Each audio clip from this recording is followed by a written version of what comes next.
Is bago nagiging o utility lang yung yung mga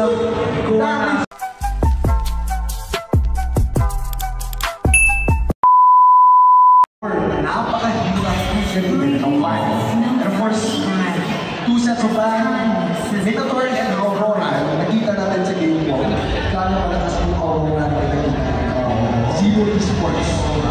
And of course, Fanny once again a very high ability. Nagbabago siya sa loob ng turret niya, men. At the same time, meron din siyang napakalaking damage, napakalaking movement, especially when it comes to the mid game. At makikita natin yung Black ng Primal Zero, napaka-damage oriented. Right? Grabe yung firepower. More firepower. More firepower na to with the wild charge. It might be one of the only answers para sa Sassy pick on Primal Zero. And of course, we know how the AoE damage is. Pero kailangan talaga nila proper layering of their abilities. For example, this minus slash and probably the primal wrath being given by this edit. So, grabe yung talino nila, men. Alam na nila, importante talaga yung purple dog from Fanny. So, ang nangyayari is, Gaterisla, instead of going to his lane kaagad, tinulungan niya muna mag-zone out ng mga kalaban galing sa Sidlak Ganaw. So yan, may free purple buff talaga. Uncontested si Zane. At ngayon nga, kunting pagpatan lang yung the middle lane, pero nagpakaway lang. Wala masyadong casualties coming from both sides. Pero yun na, importante talaga para sa Fanny ang isang purple. Nakita natin sa game 1, yung pagbakan, Dr. B. Ang tawag ko doon, love bites lang. Alam naman nila walang mawakatay eh, pero ako nagigis pa din. Parang papi lang po. Oo, yun, parang ito na. Nagigil pa eh. Wala masyadong masasaktan. Oo, slide lang. Slide lang. Laro lang namakatay. Wala muna.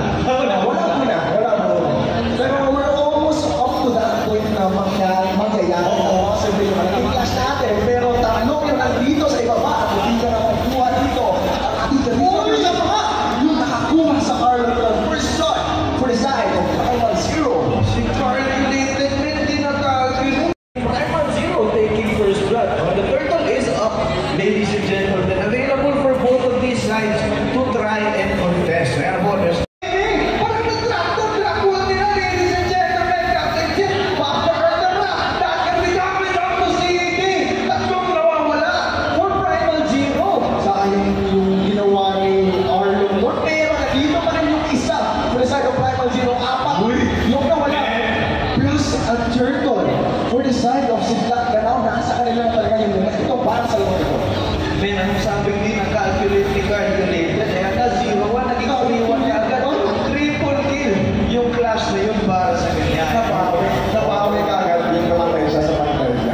Alright, so very good flaker there from Nice. Alam niya kasi pag di niya ginamit yung flaker, you just keep getting pulled back by this usage. So yun po, around 2K stable gold. And Kaya po Primal Zero will try and push them out of this gold lane. No, just try to help secure this tower pero may mababalik pa rin yung Roger nila. But it looks like si Black Ganaw are not wrapping it at all. Parang gusto talaga nila yung tower na to. Let's give it a wild charge. Here comes Zany. He has the purple buff available. May magkakababa.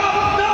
The CC coming in from si Black Ganaw. Rips 2 from Primal Zero. Grabe yung patience ni Ruby, no? Talagang inintay niya before siya nag-ulit ng ano kaya niya. Pero nandito pa rin si Ako, hindi siya natot.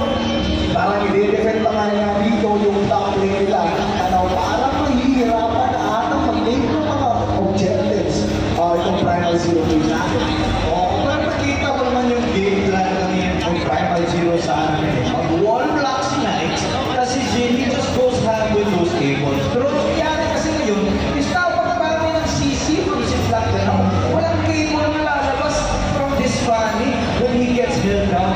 Yung problema din is, pag nag-group up yung Primal Zero natin, grabe yung AoE damage na nagbibigay ng isang Lucian at saka isang edit. Of course, there's a Hayabusa, which could easily go off to the backlines of Primal Zero. Right now, nag-group up lang itong Primal Zero natin. At tayo lang naman, tignan na kanila mga hours, pero napintas ulit si Roger doon sa top lane. Nag-try naman kanina dito ang Primal Zero, pero parang yung kulang talaga sila ng damage para mag-first down ng anyone for the side of Sidlak Ganaw. advantage here para Dr. B as he jumps in. Ayan ang nahuhuli na si Zayden. After the penalty zone, already coming in zone of Primal Zero. This is their opportunity. After the tower, Knights goes down. Wala pa rin si Black now. On the offense, CED has to back out, ladies and gentlemen. 10-1 pa rin yung scoreboard natin. A 7K gold lead for si Black now. Kulang talaga yung dapat yung Primal Zero na kinakait lang sila ng mga members ng si Black Now. And even, kasi parang hindi naman masyadong dito kahilo sa atin na kuha yung tatlo. From the eye of ended, nakapatay na naman ito. Ang fine, nandito na si Roger na kumalpot, na naman din ang damage. Oto si Black Now, pero parang kulang talaga for their side. Hindi ka na magkuha dito. Ang ating Black nandito na. Counter backline, so Primal Zero, nakuha dito. Si Isla, nag-left to back out. Iyon, Primal Zero, parang wala talaga silang magawa for this game. That's right, si Black now. Access to the perfect team filled in for si Black now's draft. Kung ano magagawa nila, they have frontline, they have backline damage, and not just that, but Lord Skeptron is there to clean up the back Dr. B. Isang moment na nanonotice ko sa way na pag-team fight sa Black Now is the way they change focus instantly pagka-engage ng fight.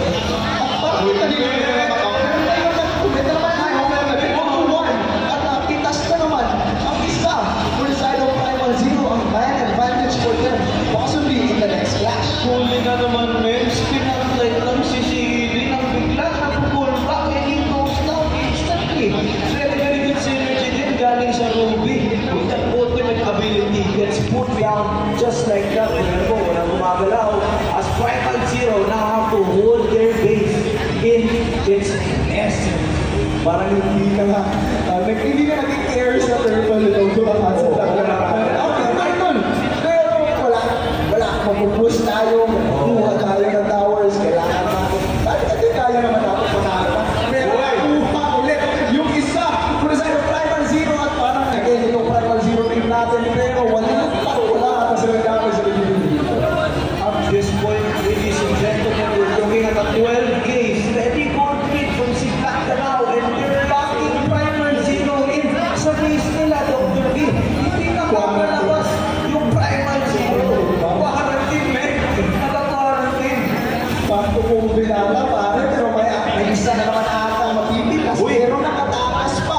Yung si Ako, dito for Primal Zero, pero mag-push pa yan. Itong si Black Now, mag-low para sa kanilang team kasi wala pa talagang item Teka. Zero natin.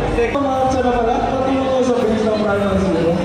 Sa ng Primal Rat, here we have it. Grabe yung CCO. Come back here, Haku. Post na nga naman, ganun lang. After the tower deck, inside their own base, and si Black now Susin keeps bringing them out. Grabe to si Sin. Kasi grabe, may tatlo atang pullbacks yung wala sa si Black Now, pero kasi pullback. Meron na kay Ruby, at meron pang finals from the Arlong.